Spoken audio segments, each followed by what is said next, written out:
안녕하세요. 뉴스와 사람들입니다. 경의세 치어로 하루아침에 중국과 러시아를 적으로 만든 그야말로 위기의 대한민국이지요. 이종필 교수는 다음과 같이 밝혔습니다. 50년 넘게 살면서 북한, 중국, 러시아 세 나라와 모두 전쟁을 벌일지도 모른다는 두려움을 가진 건 올해가 처음이다. 이어 한미일과 북중러가 군사적으로 충돌하면 그 지역은 당연히 한반도가 될 텐데 그렇게 되면 미국이 아무리 우리를 방어해준다 해도, 그래서 결국 우리가 전쟁에서 이긴다 해도 최소 수백만 명이 희생될 테고 온갖 산업시설 및 인프라가 잿더미로 변할 텐데 왜 이런 위험한 길을 가려는 건지.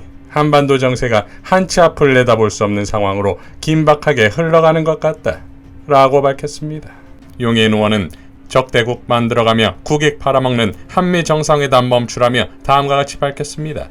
정상회담이 이루어지기도 전에 미국은 한국 자동차 기업들을 미국 전기자동차 보조금 수혜 기업에서 원천 배제하는 결정을 내린 상태입니다. 우리가 얻어내야 한다고 마땅히 기대했던 것은 협상 테이블에서 사라진 회담이 될 거라는 뜻입니다. 미국의 압력에 의해 살상무기 불지원이라는 정책 변경의 결과는 도미노 효과를 낼 것입니다. 이번에는 포탄이었지만 다음에는 미사일, 전투기 요구로 계속 이어질 것입니다. 우크라이나 전쟁이 세계대전으로 비화되는 것을 막기 위해 미국과 나토 국가들은 마지노선으로 정하고 있는 전투병 파병을 한국에 요청하지 말란 법도 없습니다. 미국과 유럽의 나토 가입국들도 이제 우크라이나에 지원할 재정과 무기가 바닥나는 상황에서 한국이 그 공백을 메울 대체국가로 가장 큰 압력을 받게 될 것입니다. 그러면서 미국은 반도체법과 인플레이션 감축법 등을 통해 동맹국들의 경제적 이해마저 침해하고 있는 형국입니다. 더 비극인 것은 윤석열 대통령과 외교안보 라인 그 누구도 안보와 경제 모두 위기에 처하고 있는 현 국면에 대한 이해가 전혀 없어 보인다는 점입니다. 국회에도 요청합니다. 우크라이나 전쟁에 대한 한국 정부의 개입이 한러 관계와 동북아에서 한국의 안보 이익을 침해하지 않는 대원칙 하에 이루어져야 한다는 국회의 입장을 가지고 윤석열 정부를 압박해야 합니다. 특히 한반도 평화체제 구축의 전통을 자랑하는 더불어민주당이 현재의 안보위기 고조를 방관하지 말 것을 촉구합니다. 사태는 심각합니다. 국회 결의안을 포함해 가능한 압박수단을 총동원해야 합니다. 당면한 위기에 야당이 해야 할 일을 외면하지 맙시다 라고 밝혔습니다. 자, 위기의 대한민국에 당연 이재명 대표가 나섰지요. 이재명 대표는 긴급 기자회견에서 다음과 같이 발언했습니다. 윤석열 대통령은 지난 19일 로이터 통신과의 인터뷰에서 우크라이나에 대한 군사 지원, 무기 지원 가능성을 공개적으로 언급했습니다. 우리 국민과 국제사회에 천명했던 살상 무기 제공 불가 원칙을 아무 배경 설명도 없이 저버린 것입니다. 대통령의 발언은 한국과 러시아 관계에 경랑을 몰아오고 있습니다. 크렘린궁은 전쟁 개입이라며 강하게 반발했고, 러시아 최고위 인사는 북한에 대한 최신 무기 공급까지 언급했습니다. 만약에 실제 우크라이나에 대한 무기 지원이 이루어진다면 그 파장과 충격은 상상을 초월할 것입니다. 당장 러시아에는 현대자동차, 삼성전자, LG전자, 롯데와 같은 150여 개의 우리 기업이 진출해 있습니다. 현지 자산 규모만도 7조 6천억 원에 달한다고 합니다. 우크라이나에 대한 무기 지원은 우리 기업들에게 사실상 폐업 선고가 될 수도 있습니다. 그에 더해서 무기 지원은 북러시아의 군사적 밀착을 자극해서 결과적으로 한반도의 위기를 한층 고조시키고 우리의 안보를 위협할 것입니다. 무엇보다 세계 유일의 분단 국가로서 분쟁 지역에 살상 무기를 제공하는 것은 자가당착이기도 합니다. 전쟁 지역에 살인을 수출하는 국가가 무슨 염치로 국제사회에 우리 한반도의 평화를 요청할 수 있겠습니까? 대통령이 중국의 반발을 부를 것이 뻔한 대만 해협 문제를 직접적으로 거론한 것도 납득하기 어려운 자충수입니다. 윤석열 정권 출범 이후에 한중 관계는 이미 악화일로입니다. 최대 흑자국이었던 중국이 최대 적자국으로 전환됐습니다. 그 반면에 북중 간의 협력은 더욱 확대되는 중입니다. 많은 전문가들이 양국 관계가 수교 이후에 최악의 위기를 맞았다고 진단하고 있습니다. 이런 상황에서 대만 문제를 직설적으로 정면으로 거론하는 것은 양국 관계 악화에 기름을 붓는 것입니다. 존경하는 국민 여러분, 말 한마디로 천냥빚을 갚는다고 합니다. 외교에서야 오죽하겠습니까? 진영 대결의 장기말을 자처하면서 나라와 국민을 벼랑으로 모는 우를 더 이상 범해서는 안 됩니다.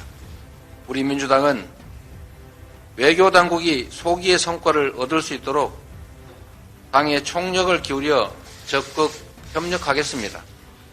대통령께서도 오는 한미 정상회담에서 우리 국익을 위한 성숙한 외교전에 나서 주시기를 바라면서 반드시 반드시 해야 될 세 가지입니다. 미국의 도청 파문에 대한 우리의 문제의식을 분명하게 피력하고 사과와 재발 방지 대책에 대한 미국 측 의사를 확인해야 합니다. IRA와 반도체 지원법을 한미 정상회담의 의제로 삼아서 우리 기업이 더 이상 피해보지 않도록 동등한 대우를 받을 수 있도록 해결책을 만들어야 합니다. 그리고 어떤 형태, 어떤 방식으로든 분쟁 지역에 살상 무기를 지원하지 않겠다는 원칙을 표명하고 또 관철해야 합니다. 다음으로 해서는 안 될 일 세 가지를 말씀드리려고 합니다. 외교는 소리 없는 전쟁입니다. 유의해야 할 것이 많지만 다음의 사안들은 꼭 염두에 두시기를 부탁드립니다. 한미 정상회담에서 우크라이나 무기 지원에 대한 어떤 방식의 합의도 해서는 안 됩니다. 대만 문제에 대한 한국의 불개입 원칙을 관철하고 공동성명 논의 대상에서 제외해야 합니다. 더 이상의 퍼주기 국익 훼손 외교를 하지 마십시오. 국격 저하, 국익 훼손, 국민 불안을 이야기하는 대통령발 외교 참사를 우리 국민은 더 이상 용납하지 않을 것입니다. 우리 민주당은 국민의 생명과 안전, 국익을 위협하는 모든 말과 행위를 막아내는 방파제가 되겠습니다. 분쟁 지역에 무기를 지원하는 문제에 대해서 국민의 대표인 국회의 동의를 받도록 관련법의 제정 개정을 적극 검토하겠습니다. 대통령과 외교당국은 부디 5천만 국민의 생사를 짊어지고 있다는 책임감을 가지고 국익에 기초한 유능한 실용 외교에 전념해 주십시오.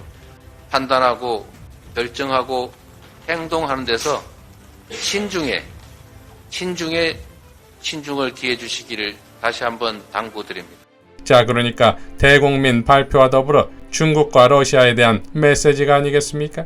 20%대 대통령 말고 진짜 민중의 대통령이 지금 상황에 대한 심각성을 완벽히 이해하고 있고 또 지금 상황에 최선을 다해 입법으로 해결하려 하고 있고 또 차기 정권은 다를 것이라는 믿음과 신뢰를 중국과 러시아에 더불어 국제사회에 던지는 거 아니냐 이겁니다. 지난 대선 과정에서 미국의 싱크탱크의 분석은 지금 보면 소름 돋을 정도로 완벽했지요. 윤석열은 미국의 꼭두각시를 자처해 한국의 국익을 저해하고 미국이 감당 못할 새로운 위기를 초래할 것이라 했고 이재명 대표는 독립적인 주요국으로서 한국의 국익을 강조하고 다른 국가들에 놀아줄 생각이 없어 보인다 라고 했습니다. 꼭두각시를 넘어 완벽하게 가스라이팅되어 미국판 전공 바이든에 충성하는 경위 도청을 해도 좋다며 하루아침에 말 한마디로 자신의 나라가 어찌 되든 말든 중국과 러시아를 적으로 만드는 꼴을 보며 미국은 아무 생각이 없겠습니까? 뽑을 대로 다 뽑아 손절하겠지요. 반면 미국에 놀아날 생각이 전혀 없는 이재명은 지금 대한민국을 헤쳐먹는 미국을 똑똑히 목도 중인 것이며 러시아의 침략을 이야기하면서도 군사적 지원은 절대 용인하지 않겠다는 그야말로 궁극의 실용외교를 보여주고 있다 이겁니다. 그러니 이재명만이 대한민국의 희망이자 국제평화의 희망입니다. 글로벌 호구 말고 글로벌 호프 말입니다. 이상 뉴스와 사람들이었습니다. 시청해주셔서 감사드립니다.